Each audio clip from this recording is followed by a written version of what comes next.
Hello అండి. నా పేరు మహతి. నేనిప్పుడు చెప్పే కథ ఘటికాచలరావు గారు రాసిన 'తన దాకా వస్తే'. నెత్తిమీదనున్న కూరగాయల గంప అతి కష్టం మీద కిందకు దించింది రంగనాయకి. ఉదయం 6 గంటలకల్లా వీధుల్లోకి వచ్చేస్తుంది తాజా కూరగాయలతో. ముఖ్యంగా తనకు తెలిసిన 10 ఇళ్లల్లో ముందుగా కాయగూరలు ఇచ్చేసి ఆ తరువాత మిగతా చోట్లకు వెళుతుంది. ఆ అలవాటు ప్రకారంగానే ముందుగా వనజ ఇంటికి వెళ్ళింది. వనజ, కూరగాయలు అవ్వొచ్చింది చూడు అంటూ కేశవుల కేక. అరుపు విన్న వనజ చేతిలో కాఫీ గ్లాస్తో వచ్చింది. వారంలో కనీసం 3 రోజులైనా రాగానే ముందుగా రంగనాయక్కి కాఫీ ఇవ్వడం అలవాటు. అదీగాక పండగలకు పబ్బాలకు చేసిన చిరుతిండ్లు కూడా ఇస్తూ ఉంటుంది. ఆమె అభిమానానికి పొంగిపోయి, ఏ తల్లి కన్నబిడ్డ నా మీద ఎందుకింత అభిమానమో అనుకునేది మనసులో. వనజ, కేశవులు ఆ ఇంట్లోకి బాడుగకు వచ్చి సుమారు ఏడాది పైనే అయింది. భార్య భర్త, ఒకే ఒక మగబిడ్డ. చూడముచ్చటైన కుటుంబం. నా దిష్టే తగులుతుందేమో అనుకునేది.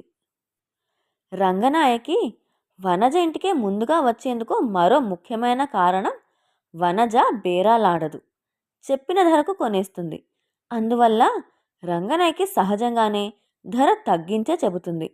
మిగతా వాళ్ళందరూ బేరాలాడి ఆమె సహనాన్ని పరీక్షించి మరీ కొంటారు. కొన్నిసార్లు అంత బేరమాడినా చివరికి కొనరు. ఏడాది కాలంగా కాయగూరలు తెస్తున్నా, బాగా పరిచయమై ఉన్నా ఏనాడు ఆమె వ్యక్తిగత వివరాలేవి అడిగి తెలుసుకోలేదు వనజ. అదేవిధంగా రంగనాయక్ కూడా వనజ గురించిన వివరాలేవీ అడగలేదు. తాను చూసినంత వరకే గుర్తుంచుకుంది. మంచి మనసు, చల్లని చేతులు, ఎక్కువగా విసిగించదు, అంతకన్నా ఇంకేం కావాలి అనుకునేది. అలా వాళ్ళ పరిచయం కేవలం కాయగూరల వరకే ఉండేది. ఉదయం 8 అవుతున్నా రాని రంగనాయకి కోసం అప్పటికి కనీసం 10 సార్లు లోపలికి బయటికి అశాంతిగా తిరిగింది వనజ విసుగ్గా. క్రితం రోజు వచ్చినప్పుడు ఎందుకో కాస్త స్తబ్దుగా ఉన్నట్టు అనిపించి, ఒంట్లో బాగాలేదా అని అడిగింది కూడా. అదేం లేదమ్మా, అప్పుడప్పుడు అలా అవుతూ ఉంటుంది అనేసింది. బాగుంటే మరి ఇవాళ ఎందుకు రాలేదు? స్వగతంలో సందేహం వనజకు. ఒక్కరోజు కాయలు లేకుంటే మునిగిపోదులే అన్నాడు కేశవులు. ప్రతిరోజు పద్ధతి ప్రకారం భోజనం చెయ్యాలి, అప్పుడే ఆరోగ్యం.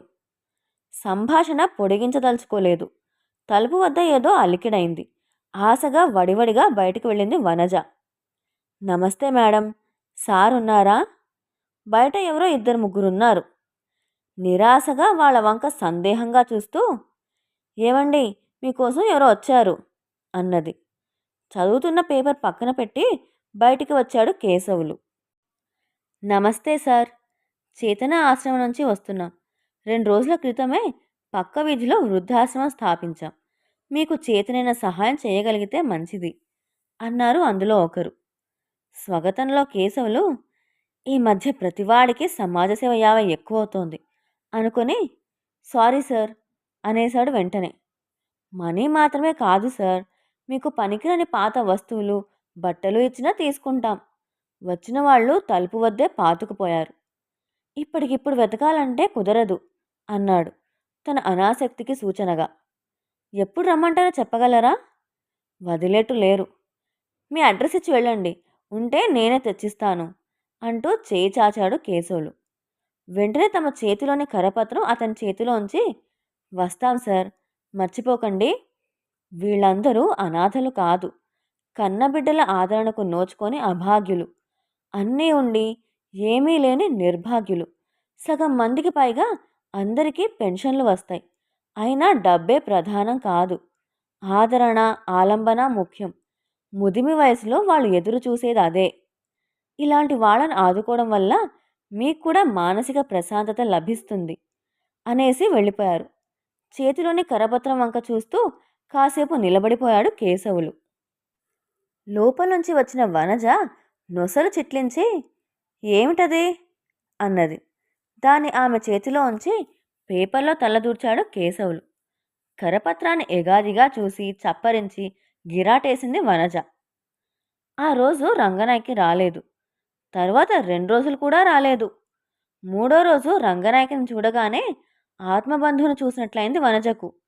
వనజ ముఖంలో ఎక్కడ లేని కాంతి, సంతోషం. కానీ రంగనాయకి ముఖం మాత్రం వాడి ఉంది. ఏదో విషయమై అలవికాని బాధను అనుభవిస్తున్నట్టుంది. ఏంటవ్వా అలా ఉన్నావు? ఏదైనా సమస్యా? లేదన్నట్టు తలూపింది.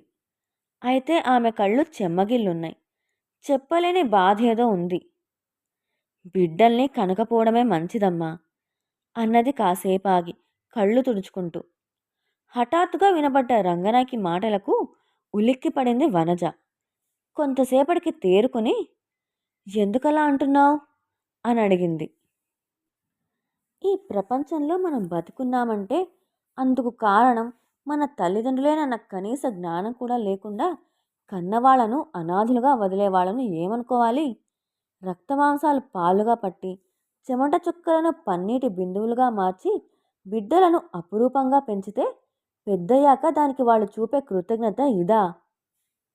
కూరలమ్మే అవ్వ అనుకుంది కానీ ఆమెలో ఇంతటి భావుకత్వం, వాక్పటిమ ఉందని ఊహించలేదు వనజ.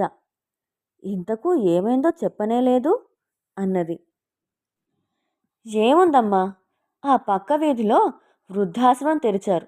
అందులో ఒక్కొక్కళ్ళది ఒక్కొక్క కథ. వాళ్ళకేమీ సంపాదన లేకుండా కేవలం బిడ్డల మీదే ఆధారపడి ఉన్నవాళ్ళు కాదు. చాలామందికి పెన్షన్ ఉంది. అయినా వాళ్ళను ఎందుకిలా వదిలేశారో అర్థం కాలేదు. వాళ్ళ సమస్యలేమిటో మనకెలా తెలుస్తాయి? సమర్థించాలనుకుంది వనజ. సమస్యలేముంటాయమ్మా? ఎన్ని సమస్యలున్నా తమను కని పెంచారన్న ఇంగితం కూడా లేకుండా ముదిమి వయసులో తగలేయాలా? ఇంట్లో ఒక పెద్ద దిక్కు ఉండడం వీళ్లకు అడ్డమా? సమాజం తమ గురించి గొప్పగా చెప్పుకోవాలన్న యావతో ఒకవైపు అనాథాశ్రమాలకు వేలకు వేలు దానం చేస్తూ మరోవైపు కన్నవాళ్లను వృద్ధాశ్రమాల పాలు చేస్తే ఇక వాళ్ళు చేసిన దానానికి విలువేముంది? అలా దానం పొందిన వాళ్ళైనా సుఖంగా ఉండగలరా? ఓహో, అప్పుడే వృద్ధాశ్రమం సందర్శించేసిందన్నమాట అనుకుని వాళ్ళ వైపు నుంచి కూడా మనం ఆలోచించాలిగా అన్నది. రంగనాయకి వనజ వైపు అదోలా చూసింది. ఆ చూపుకు వనజ తట్టుకోలేకపోయింది. సమస్యలెన్నున్నా కన్నవాళ్ళు భారమైపోతారా? నాకేమో సరిపడలేదు. మీరు కూడా అలా మాట్లాడితే ఎలాగమ్మా అన్నది రంగనాయకి నిష్ఠూరంగా. లోగుట్టు పెరుమాళ్ళకెరుక. ఎవరి గొడవలు వారివి. సరేలే, కూరలేమున్నాయో చెప్పు అంటూ గంప ముందు కూర్చుంది వనజ. పరధ్యానంగానే గంపను కెలికింది రంగనాయకి. అందులో నుంచి తనకు కావలసిన కూరగాయలు తీసుకుని డబ్బులిచ్చింది వనజ. మర్నాడు కూడా రంగనాయకి ఆలస్యంగా వచ్చింది. ఏంటవ్వా, ఇవాళ కూడా ఆలస్యంగా వచ్చావు? అబ్బాయి బడికి టైం అయిపోతోంది అన్నది విసుక్కుంటూ. అక్కడ వృద్ధాశ్రమంలో ఇచ్చేసి వచ్చేసరికి లేట్ అవుతోందమ్మా. రేపటి నుంచి మరి కాస్త తొందరగా అక్కడికి వెళతాలే అన్నది. ఇంతకుముందు తన బోణి చాలా రాసైనదని, హస్తవాసి మంచిదని తెగ పొగిడే రంగనాయకి ఇప్పుడు ఇలా మాట్లాడేసరికి వనజ మనసులో ఈగో కొద్దిగా దెబ్బతిన్నది. అంతేకాదమ్మా, ఇప్పుడక్కడ వంట కూడా నేనే కుదురుకున్నాను. వాళ్ళందరికీ వండి పెట్టేందుకు నెలకు 2000 రూపాయల జీతం కూడా ఇస్తానన్నారు. రంగనాయకి ముఖంలో పట్టనలవిగాని సంతోషం కనిపించింది. అంటే కాయగూరల వ్యాపారం మానేస్తావా? ప్రతిరోజు తాజా కాయగూరలు ఇంటి వద్దే తెచ్చిస్తుంటే హాయిగా అనిపించేది. ఇక ముందు అలా కాక 2 కిలోమీటర్ల దూరం ఉండే మార్కెట్కు వెళ్ళడం తలుచుకుంటేనే నీరసం ముంచుకొచ్చింది వనజకు. అబ్బే, అదేమీ లేదమ్మా. మీకు ఒక్కళ్ళకే కాదు కదా, డజన్ మందికి ఇస్తున్నాను. ఇప్పుడిక ఆశ్రమానికి కూడా ఇవ్వాలి. ఈ పని ఎప్పటికీ ఉండేదే అన్నది స్థిరంగా. వనజ మనసు తేలిక పడింది. తనెక్కడికి వెళితే నాకేం, కాయగూరలు వస్తాయి అనుకుంది. అప్పటినుంచి రంగనాయకిలో ఏదో నూతనోత్సాహం కనిపించసాగింది. 4 రోజుల తర్వాత ఓసారి వనజ ఆమెతో మాట కలిపింది. మీ ఇంట్లో ఎవరుంటారవ్వా? మాట్లాడలేదు రంగనాయకి. వినిపించలేదేమో అనుకుని ప్రశ్న రెట్టించింది. వినిపించిందమ్మా. చెప్పుకునేందుకు ఎవరూ లేరు. ప్రస్తుతం నేనుండేది కూడా ఈ కొత్తగా పెట్టిన వృద్ధాశ్రమంలోనే అన్నది. షాక్ తగిలినట్లయింది వనజకు. నీకెవరూ లేరా? ఇంతకుముందు ఎక్కడుండేదానివి? లేకేం, ముగ్గురు కొడుకులున్నారు. అంత క్రితం బాడుగ ఇంట్లో ఉండేదాన్ని, ఒంటరిగా. ఆయన ఉన్నంతకాలం అందరం ఒక్కటిగా ఉండేవాళ్ళం. తరువాత వాళ్ళంతా ఎవరికి వారే వెళ్ళిపోయారు. నేనున్నానన్న సంగతే మర్చిపోయారు. మధ్యతరగతి బతుకులు ఇంతే. సంతోషంగా బాధను అనుభవించలేవు, బాధను సంతోషంగా స్వీకరించలేవు. ఆయన బతికున్నంతకాలం రెక్కలు ముక్కలు చేసుకుని ఉన్నంతలో బాగానే చదివించాలని ప్రయత్నించారు. వాళ్లకు చదువులు వంటబట్టకపోతే ఆ తప్పు ఈయనది కాదుగా. అయినా మా కోసం ఏం చేశావంటూ దెప్పి పొడిచారు. చివరికి తనకంటూ ఒక పూరి గుడిసె కూడా వేసుకోలేకపోయారు ఆయన. ఆయనుండగానే అందరికీ పెళ్ళిళ్ళు చేసేశారు. ఆయన అందరంత దూరం వెళ్ళాక కన్న తల్లినన్న అభిమానం లేకుండా నన్ను ఇలా వదిలేసి తమ దారి తాము చూసుకున్నారు.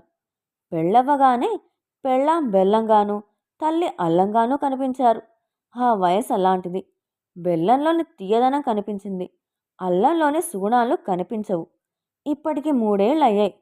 అప్పుడప్పుడు కనబడతారు. దూరపు బంధువులను పలకరించంటే పలకరిస్తారు. ఎవరి మానాన వాళ్ళు వెళ్ళిపోతారు.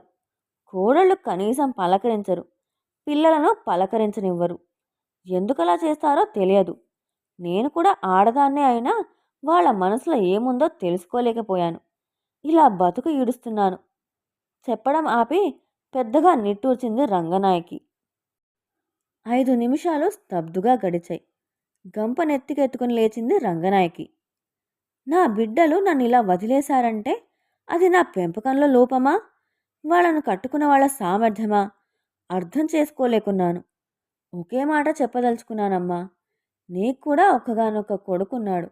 వాణ్ణి జాగ్రత్తగా పెంచండి. పెరిగి పెద్దయ్యాక మిమ్మల్ని వదిలేయకుండా ఏం చేయాలో ఇప్పుడే ఆలోచించుకోండి అని బయలుదేరింది. వనజ మనసులో ఏదో అశాంతి రగులుతోంది. రంగనాయకి మాటలు విన్నప్పటి నుంచి ఏదో చెప్పలేని అవస్థకు గురవుతోంది. ఆ రోజు రాత్రి నిద్రలో ఏవో పలవరింతలు. సరిగ్గా నిద్ర పట్టలేదు. దిగ్గున లేచి కూర్చుని ప్రశాంతంగా నిద్రపోతున్న తన 10 ఏళ్ల కొడుకు వంక తదేకంగా చూసింది వనజ. దిగ్గున లేచి కూర్చున్న భార్య వంక విచిత్రంగా చూసిన కేశవులు, ఏమైంది వనజ అని అడిగాడు అర్థం కాక. అతని వంక తదేకంగా చూసి, ఏం లేదు ఏం లేదు అనేసి పడుకుంది. అయితే అనుక్షణం రంగనాయకి మాటలే గుర్తుకొస్తున్నా విపరీతమైన అశాంతితో కునుకు పట్టలేదు. తమ ఒక్కగానొక్క కొడుకు పెద్దవాడై పెళ్ళయ్యాక తమను దూరంగా ఉంచేసినట్టు ఊహించుకొని వణికింది. అల్లారు ముద్దుగా అతి గారాబంగా పెంచుకున్న కొడుకు అలా చేస్తే తను తట్టుకోగలదా? ఆ ఊహే ఆమెను ఆ రోజు రాత్రంతా నిద్రకు దూరం చేసింది. 4 రోజులు గడిచాక ఒకరోజు ఉదయం ఎప్పటిలాగే కాయగూరలతో బయలుదేరింది రంగనాయకి. ఆమె మనసంతా సంతోషంగా ఉందని ముఖమే చెబుతోంది. దివ్య తేజస్సుతో వెలుగుతున్న ఆమె ముఖాన్ని గమనించి, ఏంటవ్వా ఈరోజు చాలా సంతోషంగా ఉన్నట్టున్నావు అని అడిగింది వనజ. ఆశ్రమంలో ఒక పంతులు తన బిడ్డ దగ్గర నుంచి ఉత్తరం వచ్చిందని సంతోషపడితేనో అది చూసి నాకు కూడా సంతోషం వేసింది. 2 ఏళ్ళయ్యాక ఉత్తరం ముక్క రాశాడట.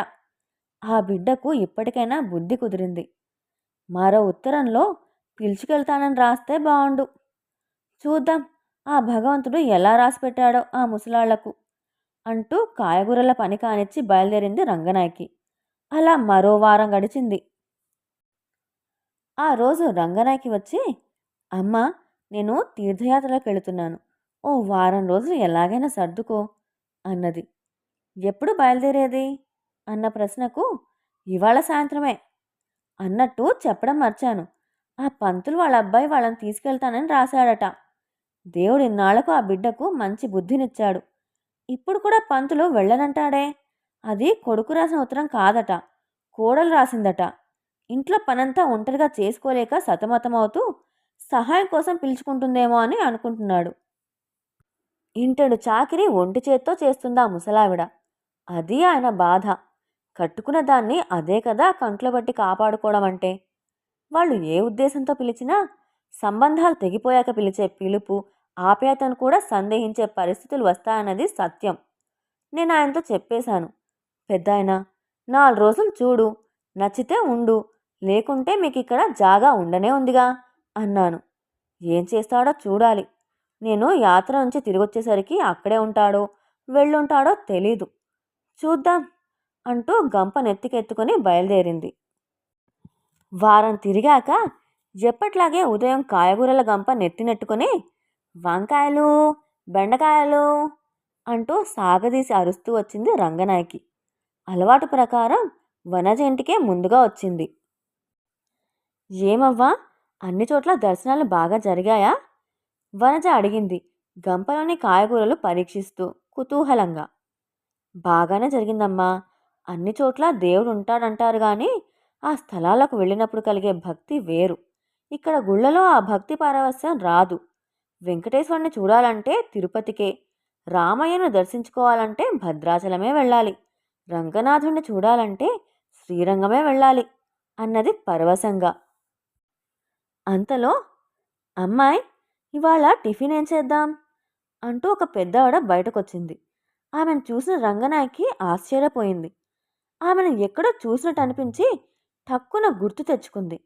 అదే సమయంలో బయట వాకింగ్కు వెళ్ళి తిరిగొచ్చిన మరొక వ్యక్తిని చూసింది. ఇద్దరూ బాగా పరిచయం ఉన్నవాళ్లే. పక్క వీధి వృద్ధాశ్రమంలోని ప్రకాశరావు దంపతులు. అంటే ప్రకాశరావు కేశవులు తండ్రా? వీళ్ళు వనజకు అత్తమామలా? రంగనాయకిని చూడగానే దంపతులిద్దరూ ఆశ్చర్యపోయారు. రంగమ్మ, బాగున్నావా? నువ్వేమిటి ఇక్కడ అంటూ ఆశ్చర్యం వెలిబుచ్చారు. 2 ఏళ్లుగా ఈ ఇలాకాలో అందరికీ కాయగూరలు ఇచ్చేది నేనే కదమ్మా అన్నది. ఆ ముసలి దంపతులను చూసిన రంగనాయకి మనసు సంతోషించింది. అయితే అంతలోనే ఇంతకాలం తానెంతో మంచిది అని అంచనా వేసుకున్న వనజ ఈ వయసు మళ్ళిన వాళ్లను తమ కొడుకు నుంచి దూరం చేసిన నిజం జీర్ణించుకోలేకపోయింది. కొడుకు కోడళ్లలో తప్పెవరిదన్న మీమాంసలో పడిన రంగనాయకి ఆ క్షణంలో చూసిన చూపు వనజను నిలువునా దహించి వేసింది. వృద్ధ దంపతులిద్దరూ లోపలికెళ్ళాక, అవ్వా, నీ ఉపకారం ఈ జన్మకు మరువలేను. నీ మాటలతో దారి తప్పిన నన్ను దారిలో పెట్టావు. రాబోయే తరానికి కావలసిందేమిటో చెప్పి నన్ను మేల్కొలిపావు. అర్థం లేని భేషజాలతో బంధాలు తెంచుకోవాలనుకున్నాను. నువ్వన్నది నిజమే. బాంధవ్యాలు గుర్తించకుంటే జరిగే అనర్థాలు కళ్ళారా చూశాను. వాటికి నేను కూడా కారణమైనందుకు బాధగా ఉంది. నీకు తెలియకుండానే మా కుటుంబానికి మహోపకారం చేశావు అని సజల నయనాలతో 2 చేతులు జోడించింది. వనజ మాటలకు ఇహలోకంలోకొచ్చింది. అంటే తన మాటలు ఆమె మనసు మీద ప్రభావం చూపడం వల్ల తనలో పరివర్తన కలిగింది. భవిష్యత్తులో తనకు కలగబోయే అనర్థానికి భయపడి భర్తకు చెప్పి తనే 1-2 ఉత్తరాలు రాసి వాళ్లను చేరదీయించిందన్నమాట. పరివర్తన సహజసిద్ధంగా కలిగింది కాకున్నా ఎలాగైతేనేం తనకు తెలియకుండానే తన వలన ఆ కుటుంబం ఒక్కటైనందుకు సంతోషించింది. మనసు పొరల్లో ఆలోచనలు మాత్రం వీడలేదు. తన బిడ్డలు తనను చేరదీస్తారో లేదో తెలియదు. అయితే మార్పు అనివార్యమైన ఈ ప్రపంచంలో తన బిడ్డలు కూడా మారుతారన్న చిన్న ఆశ మాత్రం కలిగించిందా సంఘటన. ప్రస్తుతానికైతే తనకంటూ ఎవరూ లేని పరిస్థితుల్లో కనీసం తన మూలంగా ఇతరులు బాగుపడితే అందులోనే తన ఆనందాన్ని వెతుక్కోవడం మంచిదనిపించింది. నువ్వన్నట్టు మా అత్తమామలకు పట్టిన గతే నాకు పట్టకూడదంటే కొన్ని విషయాలు నచ్చకున్నా సర్దుకుపోవాలి. అందుకు నేను సిద్ధంగా ఉన్నాను. మా అబ్బాయికి ఇప్పటి నుంచే బాంధవ్యాలంటే ఏమిటో తెలిపితే, పెద్దవాళ్ల ప్రేమాభిమానాలు రుచి చూపిస్తే భవిష్యత్తులో వాడు కూడా తన పిల్లలకు వాళ్ళ నానమ్మ తాతల గురించిన అనుభవాలు చెప్పేలా చేస్తాడు. సమాజం బలపడాలంటే బంధాలు అనుబంధాలు చాలా ముఖ్యం అంటున్న వనజ మాటలకు అనాలోచితంగానే తలుపుతూ గంప నెత్తికెత్తుకుని బయలుదేరింది రంగనాయకి. ఎప్పటికైనా తన బిడ్డలు కూడా వాస్తవాన్ని అర్థం చేసుకుని తనను చేరదీస్తారన్న ఆశ మనసు మూలన ఉదయించింది.